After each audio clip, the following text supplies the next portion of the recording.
Hello, everyone. This is your emergency podcast for the Anime Way. This is not our official launch, but there is big news right now in the Anime Way world right now that we have to enjoy. I am your host, Ming, the anime connoisseur. Yokoso, minasan. Yokoso. And with me is going to be our co-host, Steven. Hello there. So, this is not quite our official podcast start, but as you know, in the anime world, things never stop. So, today we're here to go ahead and talk about Promare. It is a limited release right now in the US, only showing on September 17th and September 19th.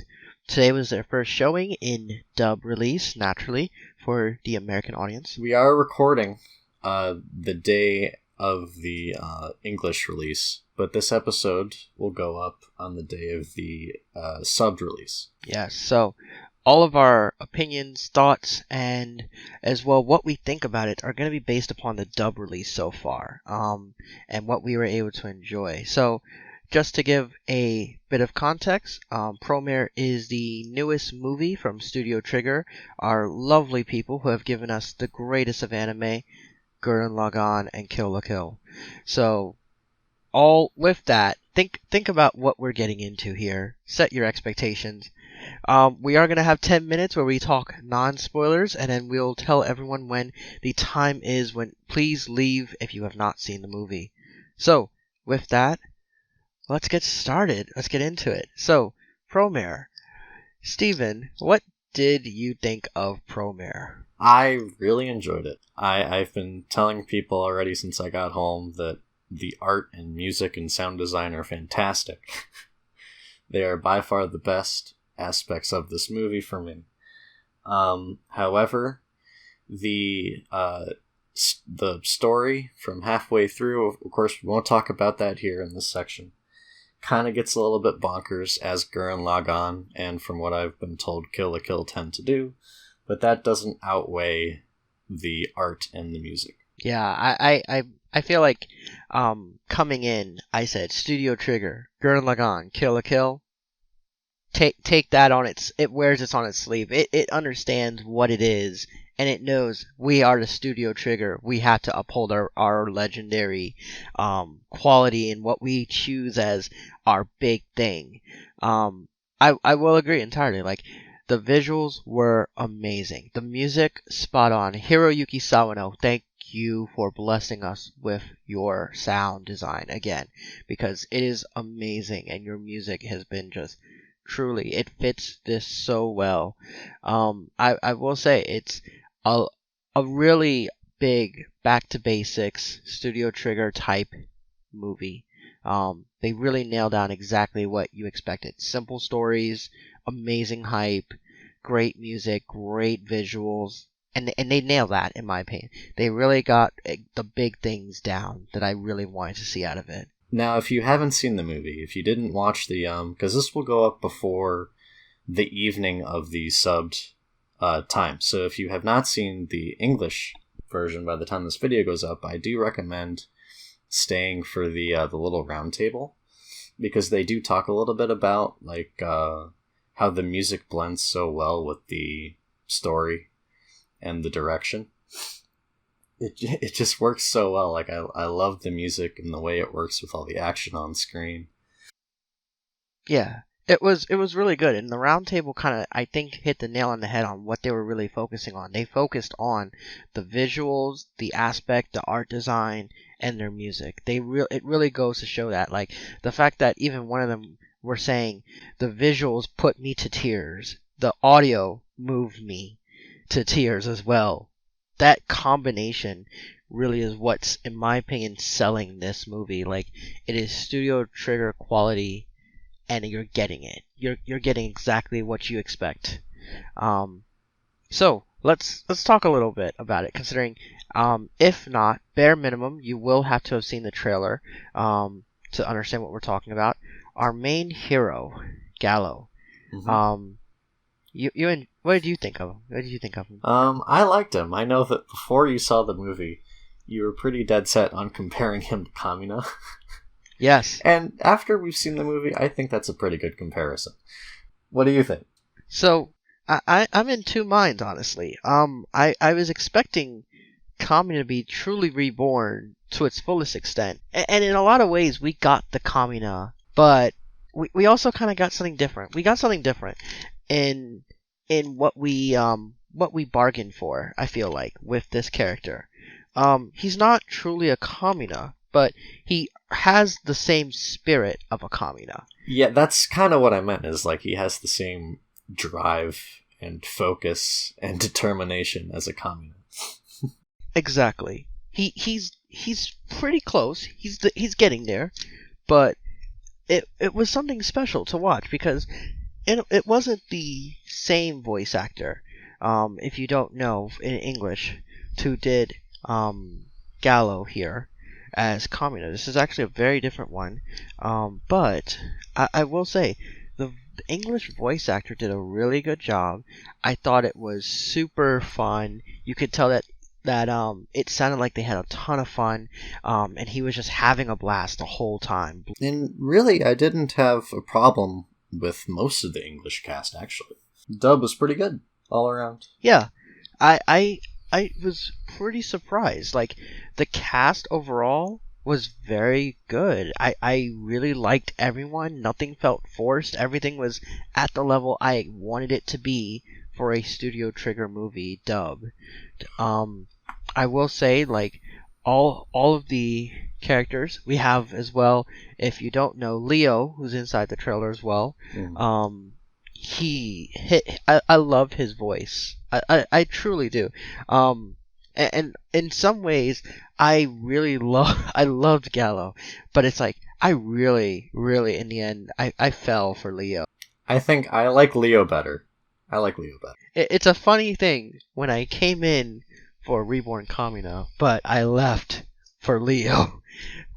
I was like all in Leo boy, let's go. Yeah, I bought into Leo and his motivations more.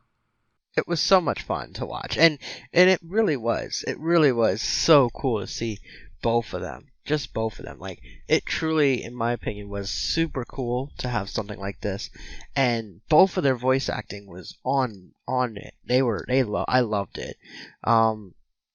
It was great, and for you people who like come in and are skeptical, considering maybe you are Gurren Lagann fans, which please be a Gurren Lagann fan. It's great. Go watch it. Especially if you're a Gurren Lagann fan, you will see so many great call out moments and things while you're watching this that are beautiful. Oh my goodness, beautiful. Like there's so many moments and so many call outs, and even to Kill la Kill there were some moments in there that you could see were Kill la Kill references. And it was just so well done. Like everything about it was great. It was so much fun. It really lived inside of what was it specifically doing, and it knew its audience. It knew the people that were going to come to see it were Trigger fans, and they said, we're going all in, all day, all night, hype, Studio Trigger style, let's go. So, I will say, it was really cool. All the designs in the world. Let's talk about this animation and visuals, Steven. Like, okay, so I was looking at the trailer yesterday and earlier today, and I'm like, man, this does not look very good to me. I watch it on the theater, and I'm like, wow. They used a lot of like lines and geometry, which I thought was very cool. yeah, it's such a unique design, and if you make sure you stay after the movie to watch the roundtable, they get into that a little bit, and it's such an interesting thing that they talk about because of it. But they specifically talked about how they really used fire in a different way in this case, and they built it and designed it specifically so that it can move in this animation style and geometric shapes and really give form. That was just so cool, and honestly it really shows like off just how good Studio Trigger is at thinking out of the box and really doing what they want. That's the thing. They do what they want with animation, and whatever theme they get, they just go crazy. One last thing that I'll say before we wrap up this non-spoiler section is that the thumbnail that I made and the screenshots that I'm using in this video, they don't do the colors justice. They really don't. The colors are fantastic in the theater, and I really wish that Fathom Events, and obviously Fathom Events and AMC couldn't have done this, but imagine this movie on a Dolby screen or AMC Prime. Like, oh, that would have been so good. It really would have. And everything just pops already on the regular theater screen. Oh, yeah. Like, it was really something special. And before we wrap up, one last thing. Music. But we have to talk about this music, because, man.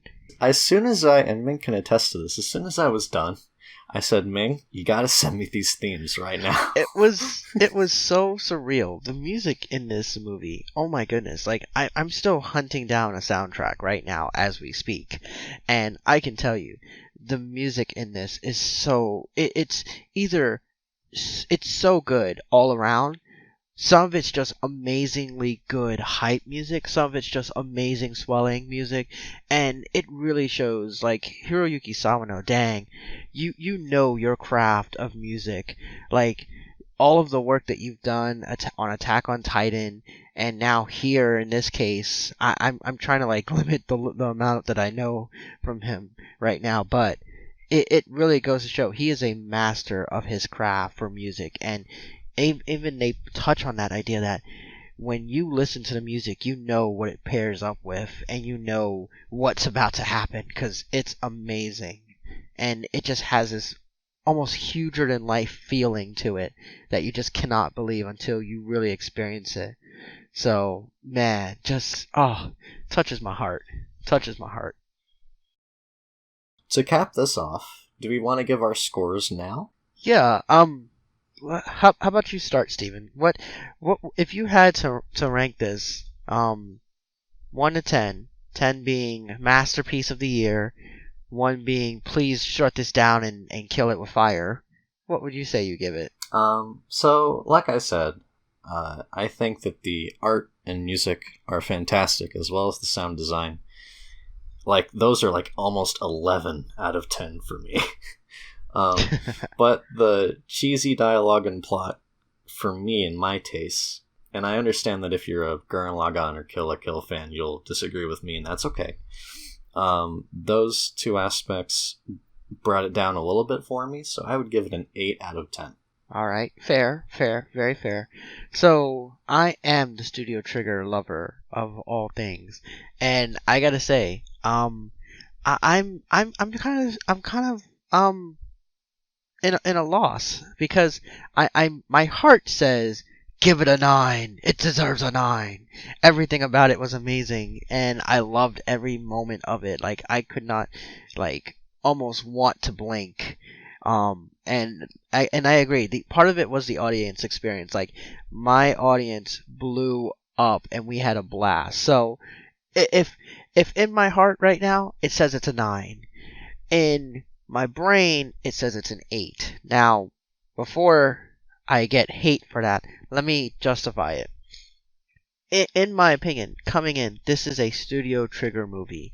This is a movie that you come in, you know what you're getting, you know there's hype, you know it's a simple story, but you come because you're gonna love what you're gonna see, and you know it's gonna be hype.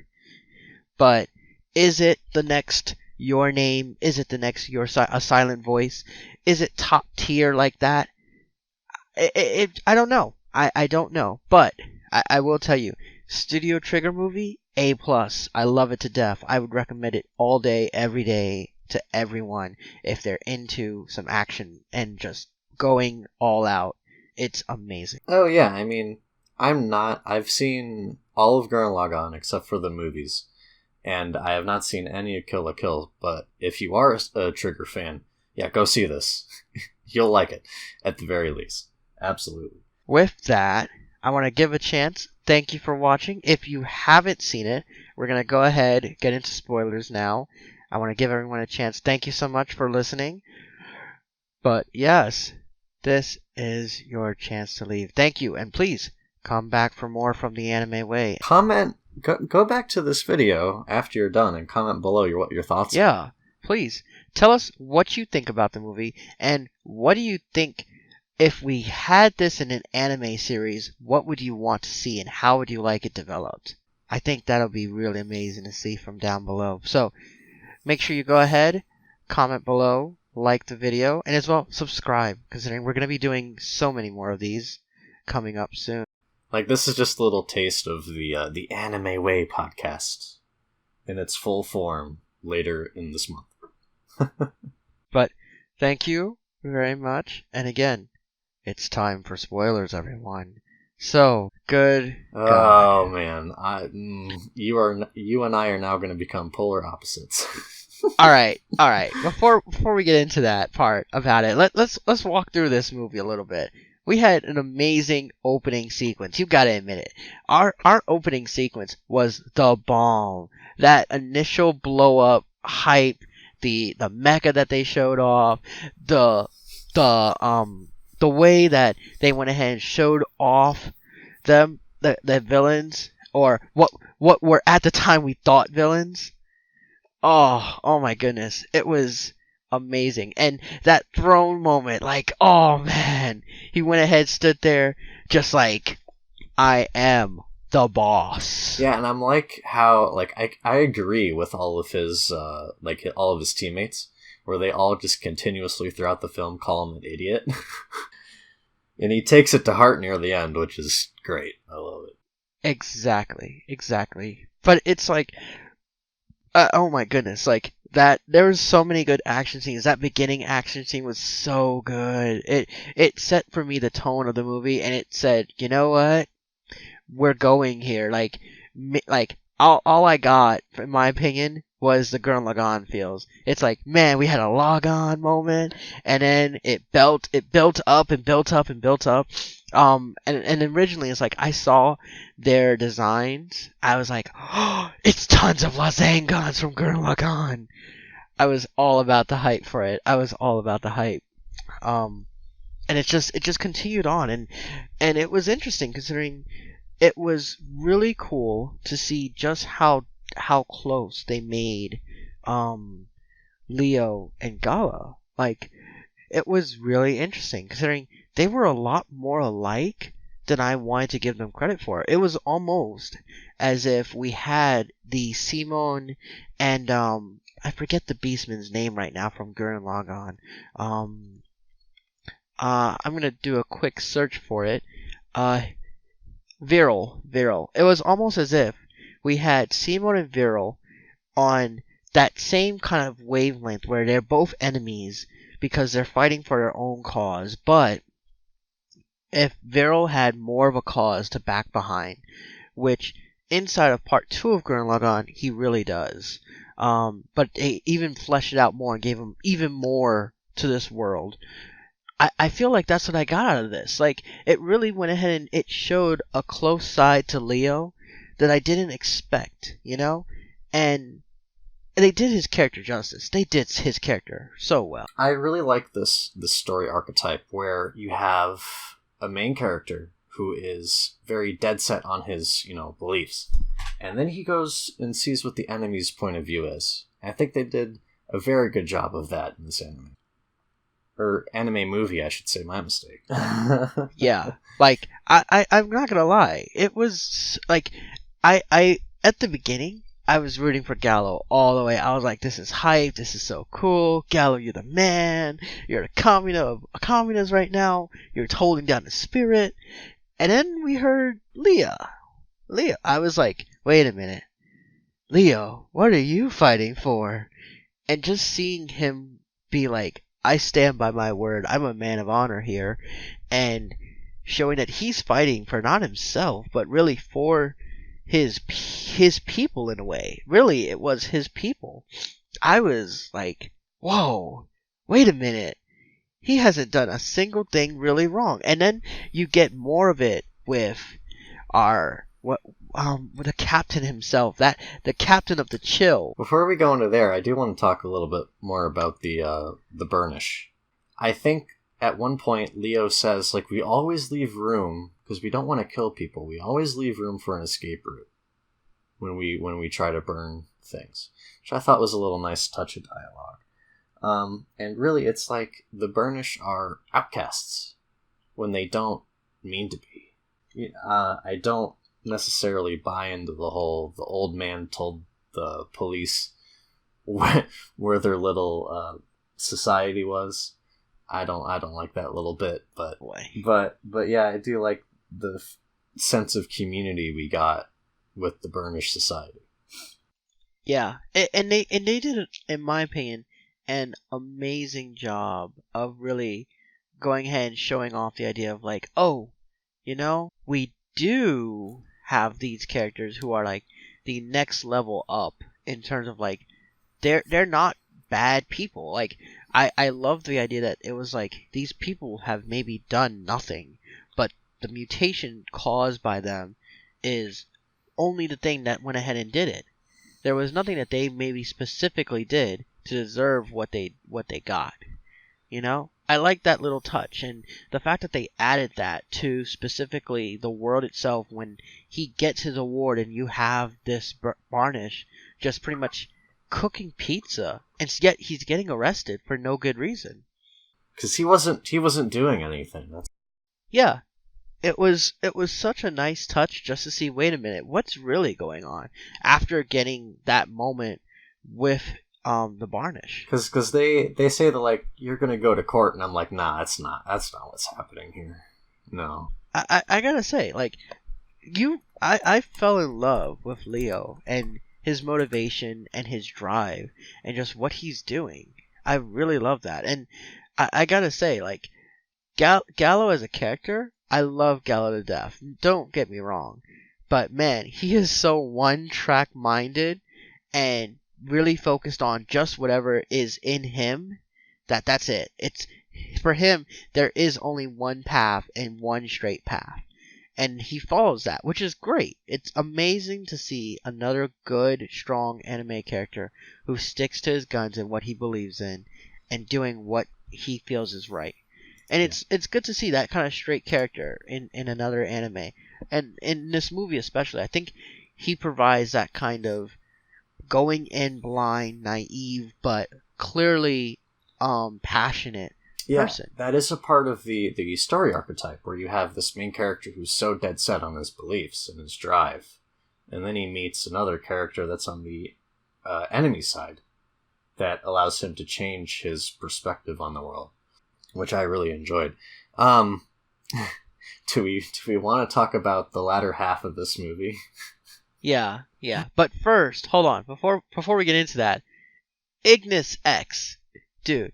Ignis X had me at the moment I saw him talk. As soon as he started talking, I was like, "Oh, Papa, please take me, Papa. I will follow you to the end of the earth." And it was great seeing. I'm not gonna lie, I laughed so hard when Vulcan came on screen. I could not help but laugh so hard. I was like, you are the most cringiest, over-the-top, amazing character of all time. Whenever he punches something, he literally says, Vulcan, Vulcan, Vulcan.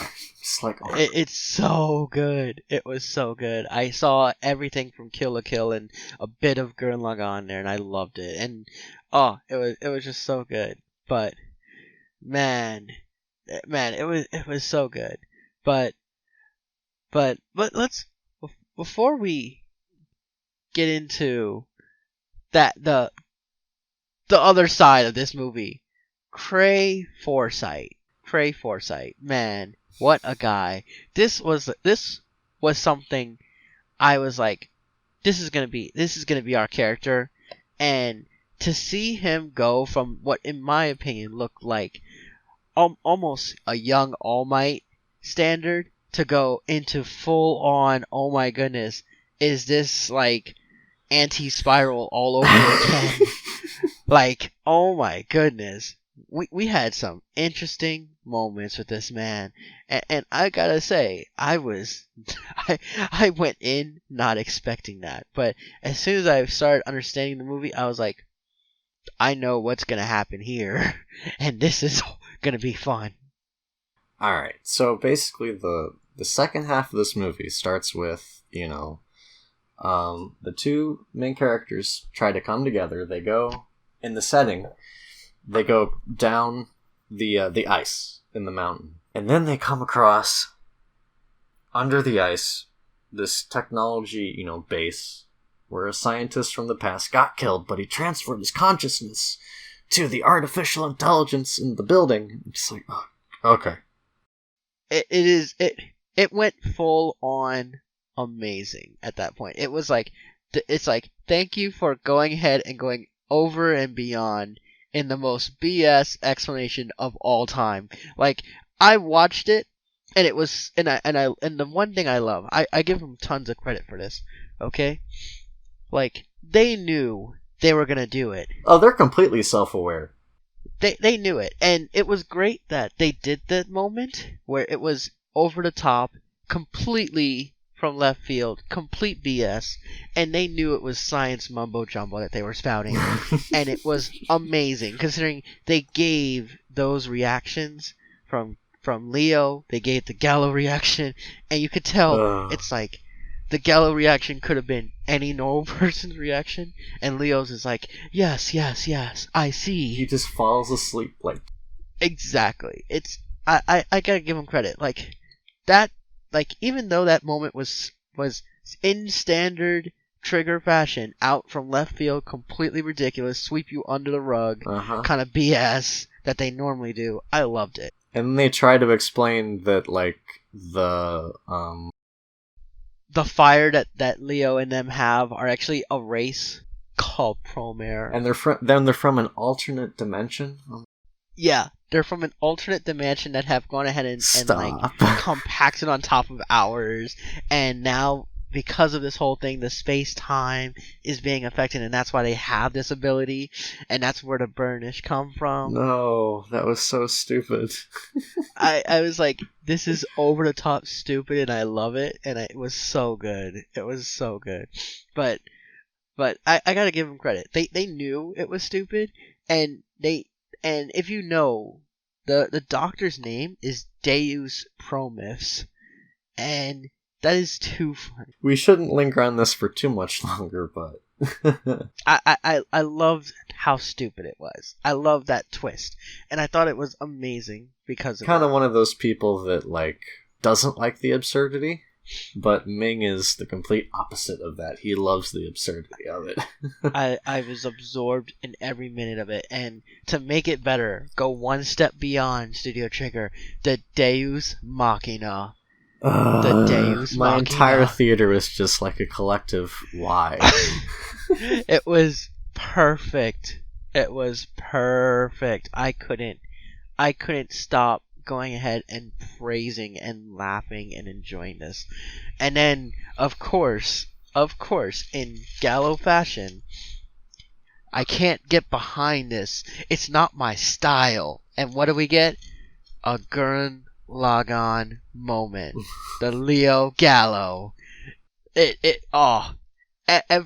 Everything about it just made me happy. Everything about it. Like, the ending, die. What are you gonna want? What do you want? You want world size? We give you planet sized. And they brought it, and I loved it. Oh, one thing that I'll point out that they didn't really touch on outside of this one shot. They kept focusing on like the planet, like planet Earth, but when they like start incinerating towards the sun, the entire solar system gets affected, and they just act like nothing happened.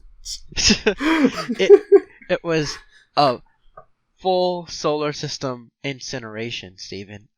It was that level. So it was something special. It was something special.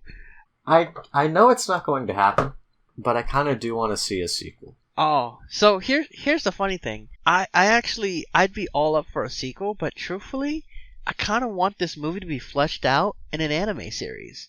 And I'm being honest.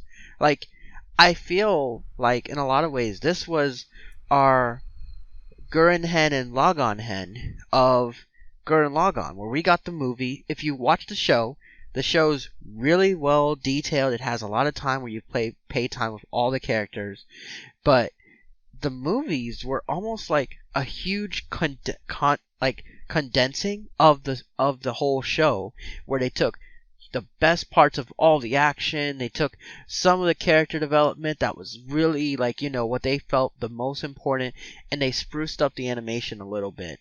So it was like, I felt like Promare almost felt like the movie treatment that Studio Trigger did for Gurren Lagann. You want them to do the opposite?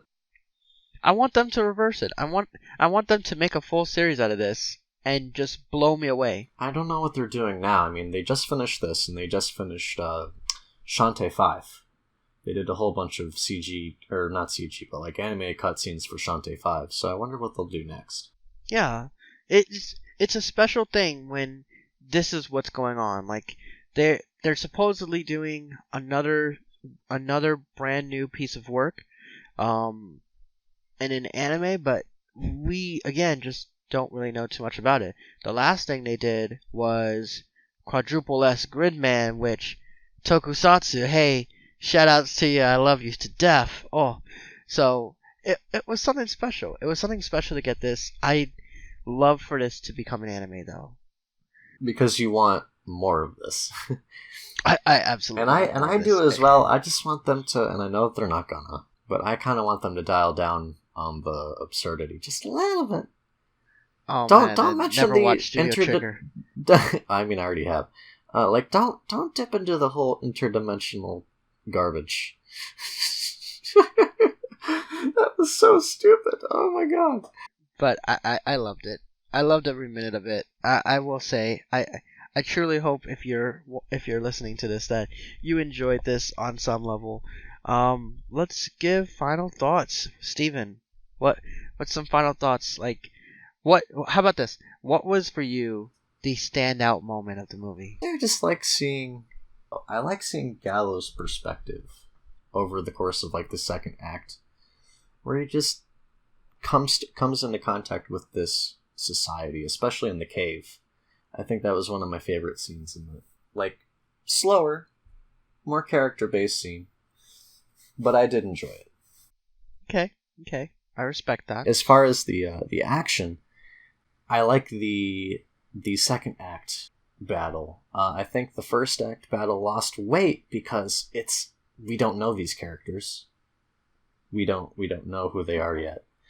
But I did enjoy the action in the second act definitely more than the third, because the third act got so absurd. What about you? What was your favorite moment or two? So, if I had to choose a really good slower moment that I really loved, it had to be, I would say it's that time when you have Gallo there, and as well Aina, just sitting on the mountain and skating together. That was nice too.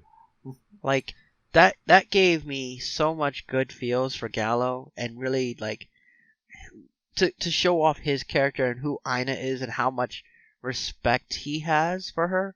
And it kind of gave a spotlight on that, and I loved that. And to get the subversion of expectations there just made it so much better. I loved it to death. He immediately drops her when they were about to kiss because he's going to follow the flame. It's like, of course he is. He's a fire first. My theater just laughed so hard at that. It was great. It was really great. But I will say, best action moment, honestly, I gotta give it to the fight. I gotta give it to the third action fight. Now, are we talking about the one with the mechs or the one underground? I gotta give it to the one with the mechs. The one with the mechs. The one with the mechs always speaks to me. Mecha speaks to my heart, so it's always gonna be that. But I gotta say, it was super well executed. It had so much love and craft into it. There were so many good moments, and it really spoke to itself in a way in terms of what it wanted to do and what it wanted to show. But I gotta say, the designs were super cool. It made me really, like, give me Gurren Lagann moments all over, and some amazing Kill la Kill moments. Like,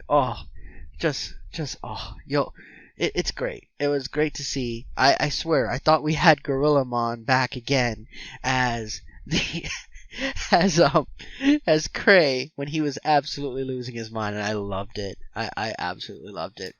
So, to cap it off, after discussing this with me, do you still keep it at an 8? I still keep it at an 8, if not even a 9 now, thinking back, because I'm just like, I'm going to go see it again on Thursday, and I can't wait to see what the dub does for me, because if the dub is like, Sub. if the sub hits that level for me, man, it's going to be an easy 9. Right now, the dub is sitting at an 8 or a 9, but I think that's mainly because, some of the way that they translated it, you can tell the mouth flaps were good, and they did a really good job of it, but it's like, And the dialogue is just so cheesy, and I know the subtitles are going to be the same, but they had to say so much within that time with the mouth flaps. Sometimes, like, you could see it with Gallo especially. He had to say so many words to string together within those few moments of just going crazy that I was like, that seems like you tone it down. Like, figure out to condense the words. I will put in a comment below. I'll let you know Ming's thoughts after he gets home from the second viewing. Yes, because you do not watch Promare once, but multiple times. I'll watch it once until it gets out on digital. With that, we want to thank you all for sticking around, listening to us ramble about what we loved about Promare, because yes, we do highly recommend it. But we'll hopefully see you all soon on another podcast episode of The Anime Way. I hope you enjoyed our soft pilot for The Anime Way and look forward to full episodes next week, I believe. I believe it's next week, if not hopefully soon. But you'll definitely be seeing more of us. You'll be hopefully commenting about what we should be watching and telling us why we're wrong on who's our best waifu for every season coming soon. Oh boy, I'm looking forward to it. Alright then. Well, thank you so much everyone. Have a good night. This is your anime connoisseur signing off. Good night, guys.